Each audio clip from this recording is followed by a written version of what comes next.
व्यापार अथवा पेशे शीर्षक के अंतर्गत आय की गणना किस प्रकार से की जाए, how to calculate income from business और प्रोफेशन। आज मैंने एक पीडीएफ फाइल में प्रोफार्मा भेजा है, उसको समझने का प्रयास करेंगे। दो प्रकार के सिस्टम होते हैं लेखा करने के लिए, मैंने आपको बताए थे। एक होता है वाणिज्यिक पद्धति, मर्केंटाइल सिस्टम, अर्थात जब प्रश्न में लाभानी खाता या आयव्यय खाता दिया हुआ हो, when profit and loss account and income and expenditure account is given in the question. अब सबसे पहले लाभानी खाते के अनुसार कितना शुद्ध लाभ है, net profit as per profit and loss account और surplus as per income and expenditure account, या आयव्यय खाते के अनुसार शुद्ध आदिक कितना है उसको हम नोट कर लेंगे। इसमें चार प्रकार के आइटम्स जो हैं उसको हम प्लस करते हैं। पहला होता है अस्वीकृत व्यय, जिन्हें लाभानी खाते अथवा आयव्यय खाते में डेबिट कर दिया गया है। Disallowed expense which is debited to profit and loss account और इनकम एंड एक्सपेंडिचर अकाउंट। कारण क्या है कि इसकी वजह से मेरा लाभ जो है कम हो गया है, हम खर्च ज़्यादा लिखेंगे तो हमारा नेट प्रॉफिट कम हो गया है, इसलिए इसको हमको ऐड करना पड़ेगा।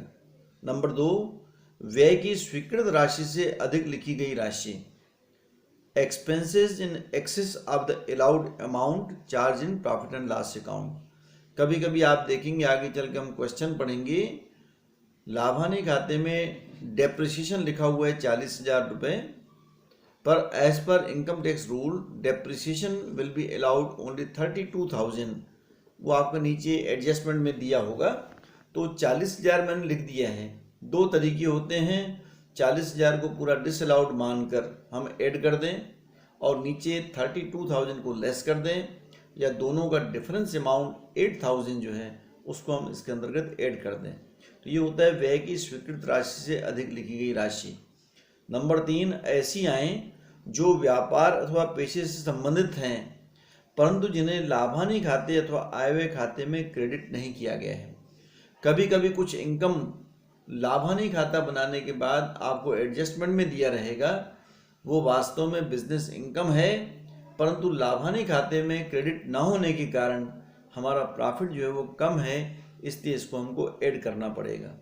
और चौथी चीज़ होती है अंतिम रहती का कम किया गया मूल्यांकन, under valuation of closing stock या प्रारंभिक स्टॉक का अधिक किया गया मूल्यांकन, over valuation of opening stock. इस मद को भी इसके अंतर्गत हम ऐड कर देते हैं।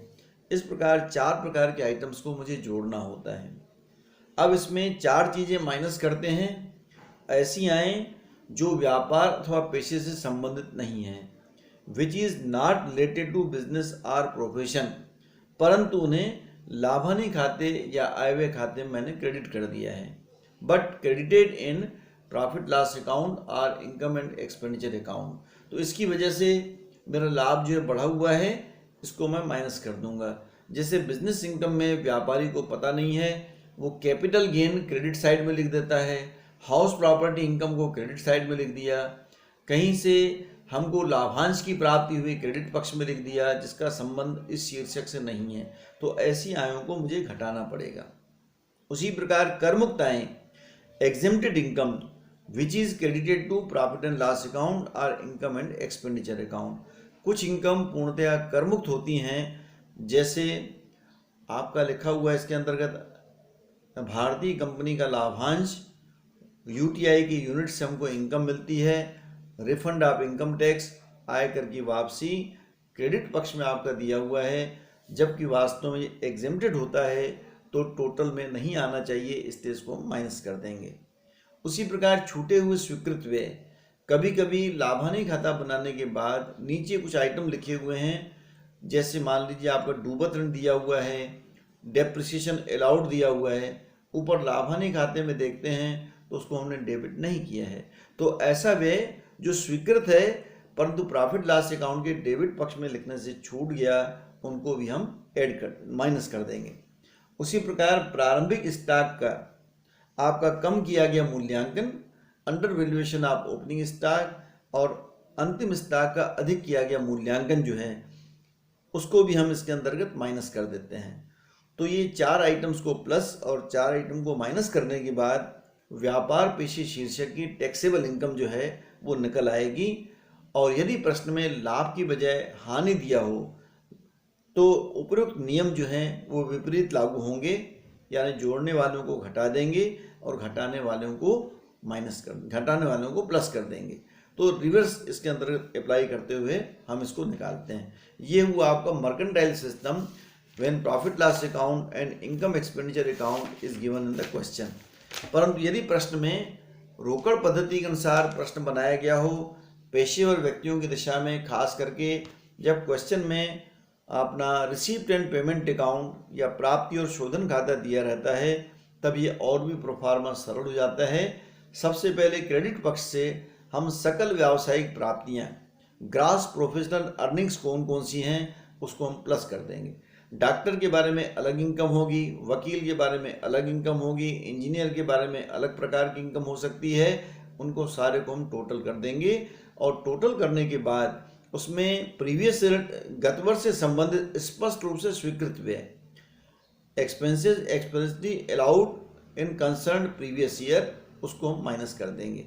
और उसी प्रकार से अलाउड लॉसेज, स्वीकृत व्यापारिक हानियां जो हैं उसको भी माइनस कर देंगे। तो वह आपका पेशे से कर योग्य आय इसके अंतर्गत निकल जाएगी। इस प्रकार से व्यापार अथवा पेशी शीर्षक के अंतर्गत प्लस माइनस करते हुए मैंने प्रारंभ में ही बताया था, व्यवसाय जो लाभ हानि खाता बनाता है उसमें कई प्रकार के मुझे एडजस्टमेंट करने होते हैं। तो कॉमन सेंस में इसको प्लस और माइनस करते हुए, जिसकी वजह से मेरा लाभ बढ़ गया तो उन आइटम को माइनस करते हैं, जिसकी वजह से मेरा लाभ कम हो गया है तो उसको हम ऐड कर देते हैं और व्यापार पेशे से आय की गणना इस प्रकार से कर लेते हैं।